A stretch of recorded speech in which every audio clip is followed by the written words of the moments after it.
Kita lahir sendiri dan akan mati sendiri.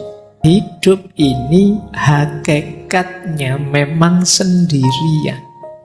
Tidak ada hubungan yang tidak berpisah. Semua hubungan, semua relasi pasti pada saatnya berpisah.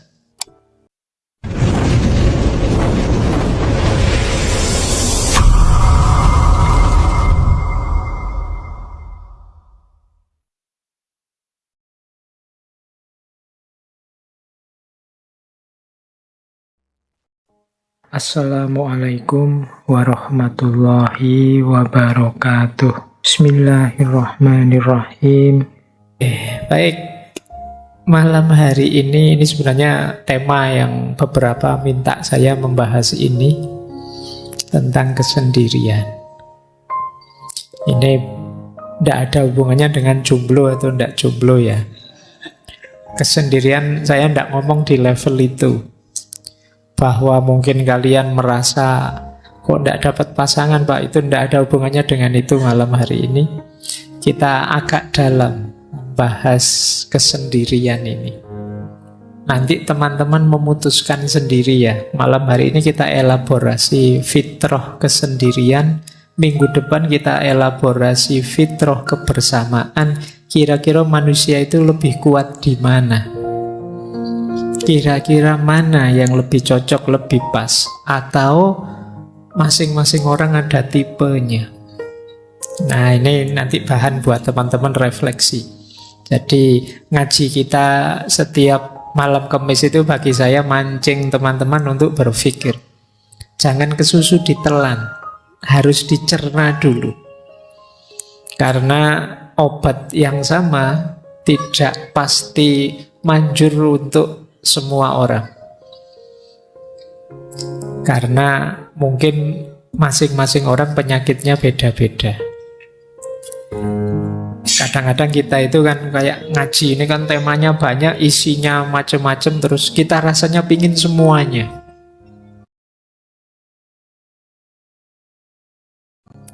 Pingin hebat di semua bidang, dan itu mustahil. Makanya saya buka dengan kalimatnya Simone de Beauvoir. Ini tidak ada hubungannya dengan kesendirian, tapi menarik kalimatnya. Jadi dia menyindir kerakusan kita. Kata Simone de Beauvoir, betapa rakusnya aku. Aku ingin segalanya dalam hidup ini. Aku ingin menjadi seorang wanita, tapi sekaligus seperti pria. Jadi pingin seperti wanita kan feminin, tapi aku ingin kadang-kadang ya bisa maskulin. Aku pingin banyak teman, tapi juga punya waktu untuk menikmati kesendirian. Aku ingin kerja, tapi sekaligus bisa nulis, kata Simone de Beauvoir. Aku ingin banyak kegiatan, tapi bisa seneng-seneng. Aku ingin memenuhi keinginan, ini kan egois, tapi aku juga pingin jadi orang yang tidak egois. Dan itu kita itu sering serakah. Nonton drama Korea, wah asik aku koyo aktornya itu ya. Wah kalau bisa kayak gitu asik. Nanti nonton perang-perang tembak-tembakan, wah kalau kayak jagonya itu hebat aku. Kuwabe diingini. Maka kata Simone de Beauvoir, lihat, sulit bukan untuk mendapatkan semua yang aku inginkan. Begitupun kalau keinginan tidak terpenuhi, kemarahanku meledak. Ini yang sering saya wanti-wanti, yuk tahu diri, tahu batas. Kunci awal batas itu ada di keinginan. Kita harus jeli benar memutuskan apa yang harus aku inginkan. Begitu meleset, kita akan stres. Yang harusnya tidak diinginkan kok kita inginkan, wis itu mati-matian mesti teman-teman. Jadi dan diingatkan oleh Simone de Beauvoir ini, beliau ini pasangannya Sartre, filosof eksistensialis, meskipun beliau lebih dikenal filsafatnya dalam hal feminisme. Baik, jadi kita buka dengan ini untuk mengingatkan ya, yang baik itu banyak, Tapi yang baik, yang cocok dan pas untuk situasi teman-teman itu apa? Perlu perenungan agak dalam. Tidak sekedar baik langsung dicomot. Kita harus ngecek ini kompatibel apa enggak dengan saya. Ngaji Al-Quran dengan jahar keras itu baik, tapi kok di tengah-tengah kayak gini ngaji terus kamu ngaji Yasin, itu ya tidak kompatibel kebaikanmu dengan situasi saat ini. Jadi maka di antara tahu batas dalam hidup itu, kita tahu batas keinginan kita, mana yang harus kita inginkan, mana yang tidak cocok untuk kita inginkan sekarang. Mungkin besok, mungkin lusa, mungkin minggu depan baru cocok. Jadi yang sulit dalam hidup ini bukan milih antara yang benar dan buruk. Kalau ini lebih mudah. Saya harus jujur apa bohong, Pak? Ya mesti aja jujur. Tapi yang sulit itu antara yang baik dengan yang baik. Pak, saya harus jujur atau membesarkan hatinya? Beda kan? Membesarkan hati itu kan kadang-kadang agak bohong. Tapi kan biar membesarkan hati temannya. Itu kan dua hal yang baik. Kalau saya jujur, dia bisa putus asa. Tapi kalau saya tidak jujur, jangan-jangan saya berdosa. Nah, ini kan dua hal yang sama-sama baik. Kalau temanmu tanya misalnya, hari ini aku cakep enggak? Itu kan jawabnya dilematis. Kamu mau jawab jujur, nanti dia putus asa. Kalau saya bohong, tapi kok jangan-jangan dia malah tidak bagus buat dirinya, tidak paham kenyataan dirinya, itu kan sulit. Dua-duanya sama-sama baik. Jadi yang sulit justru di situ. Maka pinter-pinter kita membaca situasi. Makanya filsafat itu cinta kebijaksanaan, tidak sekedar kebenaran atau kebaikan. Bijaksana itu bisa milih ini tadi, mana situasi yang pas, mana yang cocok sesuai ruang dan waktunya. Ya kayak malam hari ini ada banyak adik-adik kecil rame, tapi kan wajar kecil. Kalau kalian yang rame bisa dipukuli temenmu. Jadi ini proporsional, pas gitu loh. Kamu tidak bisa marahi, kasihan kalau dia dimarahi yang kecil-kecil, tapi kalau yang besar-besar sudah layak untuk dimarahi. Nah ini pentingnya kita ngerti situasi, kompatibilitas keputusan kita dengan situasi. Baik, bismillah. Nah, sekarang kita belajar tentang kesendirian. Ini nanti juga teman-teman harus tahu takarannya.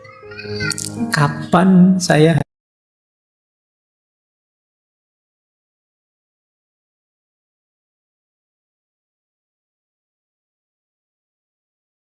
harus sendiri? Kapan saatnya saya berbaur? Bismillah ya, kita mulai. Saya awali dari makna-makna. Jadi ada dua istilah yang terkenal sekali kalau dalam bahasa Inggris, yaitu loneliness dan solitude.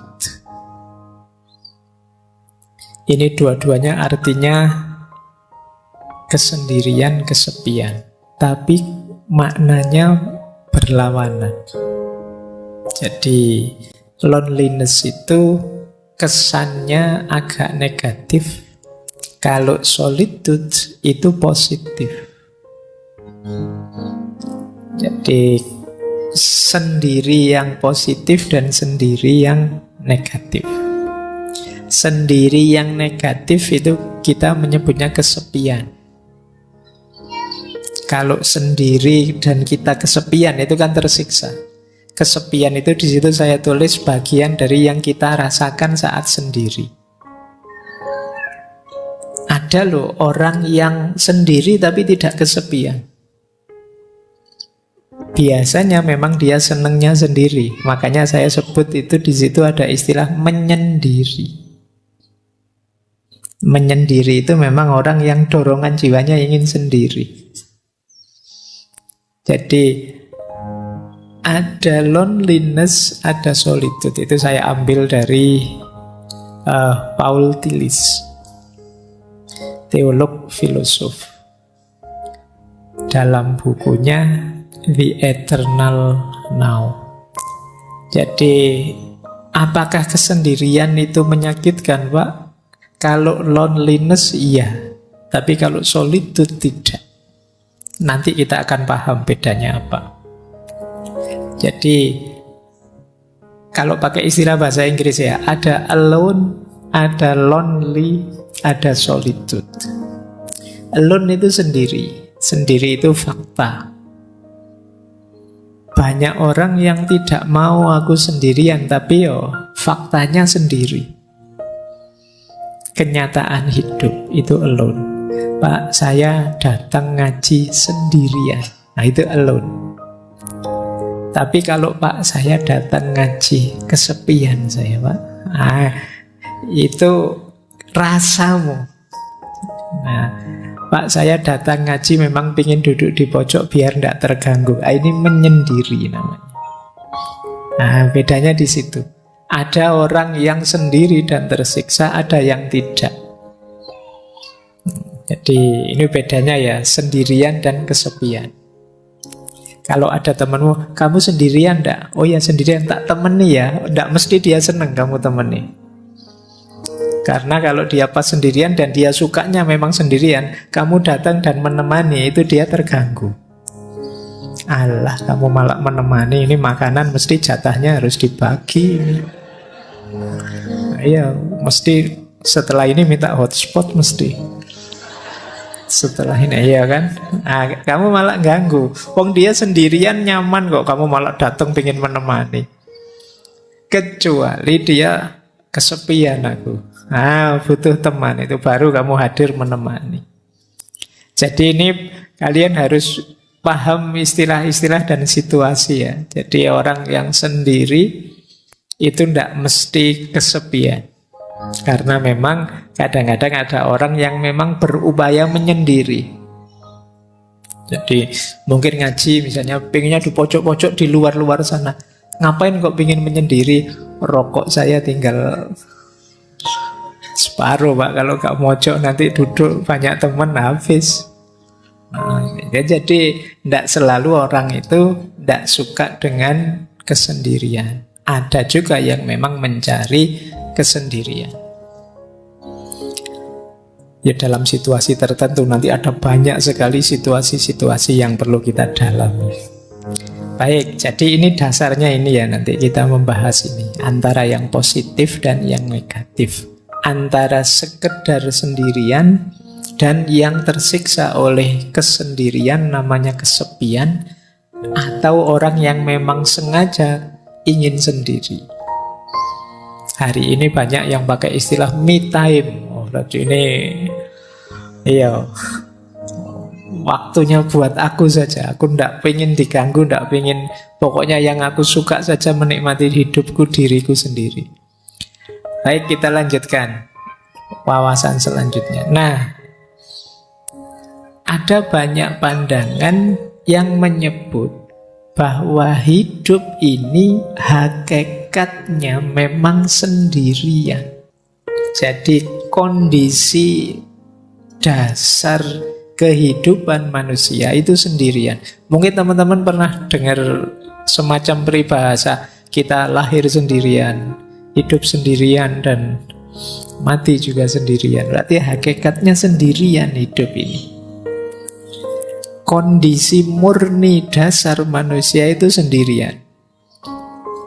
Tapi kan dalam kenyataannya kita berhubungan, Pak. Kita berinteraksi dengan orang, Pak. Nah, interaksi dan hubungan itu kalau sendirian tadi yang hakiki, berarti interaksi dan hubungan itu sifatnya artifisial. Jadi sifatnya tidak hakiki. Tidak ada hubungan yang tidak berpisah. Semua hubungan, semua relasi pasti pada saatnya berpisah. berarti memang hakikat hidup ini sendiri.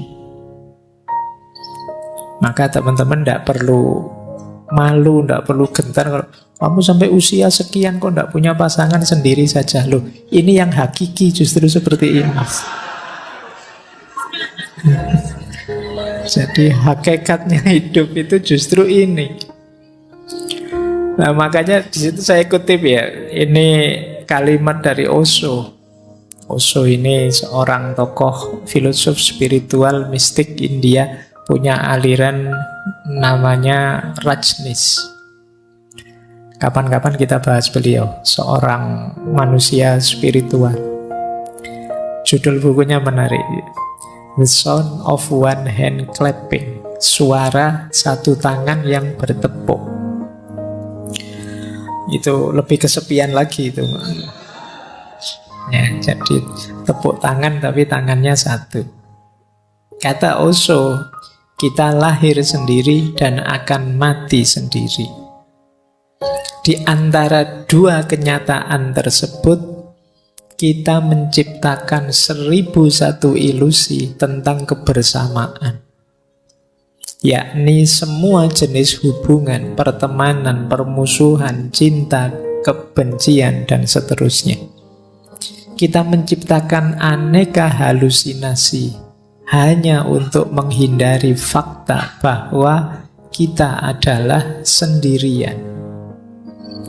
Namun, apapun yang kita lakukan, kebenaran tidak dapat berubah.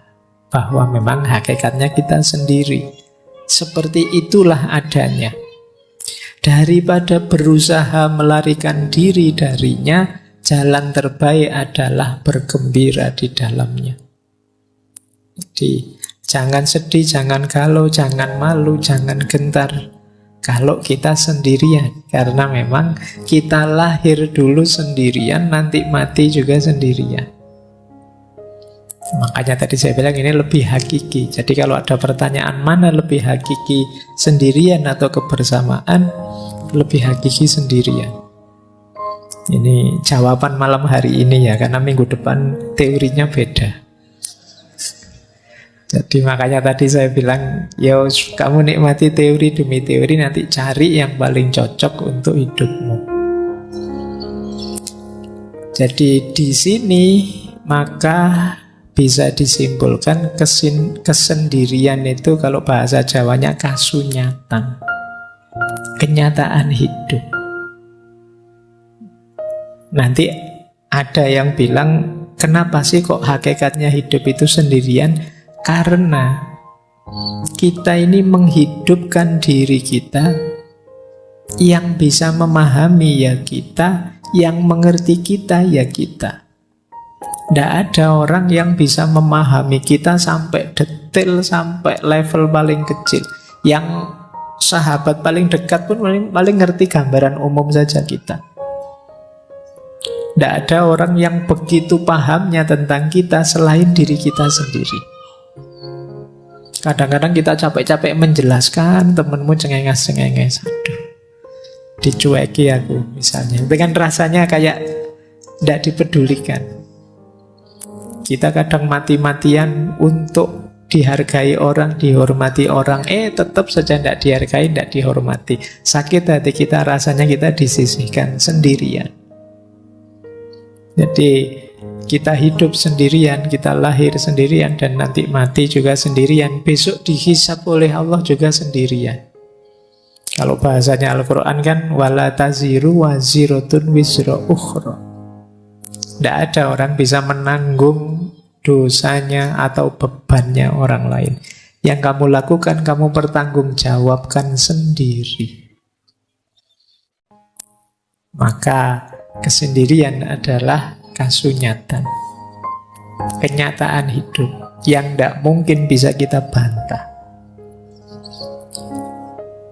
Baik, kita lanjutkan ya. Ini alasnya ini nanti, kenapa nanti kesendirian itu penting dan menarik. Nah, sebelum masuk ke teori, ini menarik. Ada orang yang punya dorongan jiwa atau kecenderungan jiwa untuk lebih suka sendirian. Kita menyebut orang semacam ini namanya orang-orang introvert. Dia lebih nyaman, lebih bisa menikmati hidup dalam kesendirian. Jadi ini mengingat tadi ya, ada solitude, ada lonely. Orang-orang yang jenis ini itu justru lebih nyaman dalam kesendirian. Kalau kita gelisah kalau sendiri, orang-orang semacam ini itu lebih senang sendiri. Hadirnya yang lain itu merepotkan saja. Nah, kita lihat ya, saya tidak tahu teman-teman ada di sini apa enggak. Saya menyimpulkan secara umum saja dari berbagai sumber. Coba dicek ya, teman-teman masuk introvert apa enggak. Ini dulu pernah kita bahas agak panjang di sesi psikologi, saya lupa itu. Yang pertama begini, kalau teman-teman merasa berinteraksi dengan orang itu capek, lelah saya Pak melayani teman-teman itu, nah itu kemungkinan kita ada indikasi ke sana. Karena orang yang ekstrovert itu senang, gembira. Mungkin capek tapi dia bisa menikmati. Tapi orang-orang yang jenis introvert ini, dia merasa, alah, berjam-jam saya harus melayani tamu sebanyak ini, bikin capek saja. Nah itu teman-teman kok enggak pulang-pulang toyo, saya mau tidur, saya segera ingin main game, saya segera ingin main itu. Nah itu kemungkinan introvert. Yang kedua, circle-nya kecil. Orang-orang yang senang sendirian itu biasanya circle-nya tidak banyak, temannya 1, 2, 3, dan hanya itu-itu saja. Lebih suka menghabiskan waktu sendirian. Orang semacam ini self-healing terbaik menurut dia ya di rumah, di kamar. Kalian kan sering ngajak, yuk healing, yuk jalan-jalan. Healing itu kan selama ini kita mengartikan kemana tuh kayak jalan-jalan kayak. Tapi bagi orang ini healing terbaik itu di kamar. Jadi begitu masuk kamar itu disitulah surganya. Nah kalau ada yang seperti ini mungkin kalian ada jiwanya agak introvert. Jadi lebih senang di kamar saja. Kemudian tidak suka lingkungan yang berisik. Kalau ada rame-rame dia, alah apa sih itu? Tidak senang dia. Dan lebih tertarik dengan aktivitas-aktivitas sendirian. Nah ini indikasinya. Implikasinya kadang-kadang karena orang-orang introvert ini juga kan pasti bergaul meskipun tidak intensif. Seringkali orang ini, apakah teman-teman pernah merasakan ini, saya tidak tahu, biasanya lebih suka berharap orang lain mengerti dirinya tanpa harus dia capek-capek menjelaskan. Jadi dia pingin, temanku itu ngertilah aku.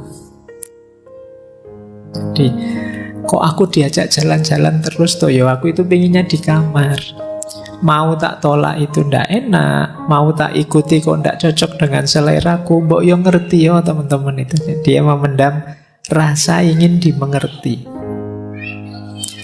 Jadi kalau teman-teman yang hadir malam hari ini sering merasa begitu, orang-orang kok ndak paham-paham sih mauku ya, kok ndak ngerti apa yang aku inginkan ya, itu mungkin ada gejala-gejala ke sana.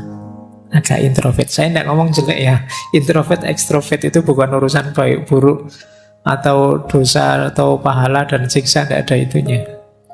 Ini gaya kepribadian saja. Jadi kalau teman-teman merasa capek dengan hadirnya orang lain, merasa orang itu tidak ada yang paham diriku, nah itu kemungkinan gaya hidup kita gaya introvert ini. Kemudian seringkali mikirnya terlalu lama ketika ingin memutuskan sesuatu. Termasuk ada istilah silent treatment.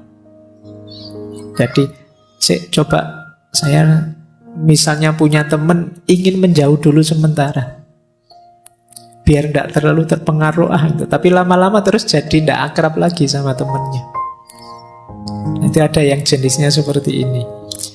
Diajak sangat akrab tidak mau, diajak terlalu intim tidak nyaman dia. Ketemu ya say hello, hai ada apa kabar, sudah makan belum, sudah selesai pulang. Jadi ndak detail-detail sampai akrab sampai gimana. Dia tidak nyaman dengan itu. Jadi ciri implikatifnya kadang-kadang mikirnya lama untuk bisa memahami orang, pingin yakin orang tidak membohongi saya, yakin orang mengerti saya, sampai akhirnya rasanya ya jadi tidak akrab lagi sama teman-temannya. Dan kadang-kadang kecewa dengan dirinya sendiri. Saya itu kok begini ya, jangan-jangan saya itu kurang ramah ya. Jangan-jangan saya itu orangnya tidak enak diajak ngobrol ya, jangan. Sering kecewa, menyalahkan dirinya sendiri. Nah, ini cirinya orang introvert. Kemudian kadang-kadang juga ekspektasinya tinggi pada orang lain. Akhirnya kecewa. Membayangkan temannya bisa memberikan apa, berbagi apa, memberikan apa, tapi kemudian tidak seperti yang dibayangkan. Kenapa kok dia estimasinya salah? Karena relasi sosialnya kurang. Sehingga kadang-kadang mungkin mudah ditipu orang, mudah dikecewakan orang. Dia tidak ngerti kalau orang gayanya kayak gini ini ya biasanya ngapusi. Oh, kalau orang cengeng-cengeng kayak gitu itu tidak serius. Oh, itu kan hanya yang akrab yang ngerti gitu. Kalian yang tidak terlalu intens dalam pergaulan di dunia sosial sering salah membaca. Nanti orang basa-basi dianggap serius.